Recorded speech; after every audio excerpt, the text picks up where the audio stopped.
File UDOT snowplow. A winter storm will impact travel across Utah Sunday and into Monday. Much of Utah is under a winter storm watch from Saturday to Tuesday. Winter weather expected to move into the Wasatch Front Sunday and linger into Monday. A cold front will bring cold temperatures to most of Utah starting Sunday. Download Fox 13 News app. Almost the entire state will see rain and or snow Sunday through Tuesday, with some locations seeing significant snow totals. Total snow accumulations of 2 to 6 inches in the valleys with higher amounts on the benches, and 10 to 18 inches with locally higher amounts in the mountains.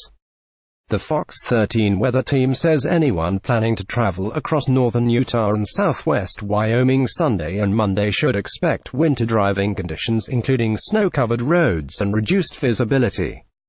Strong gusty winds may cause blowing and drifting snow, particularly along mountain routes. Be sure to download the Fox 13 app to stay ahead of the winter storms rolling across Utah and get the latest updates on the developing conditions in your area. iPhone, get Fox 13 iPhone app here. Android, get Fox 13 Android app here.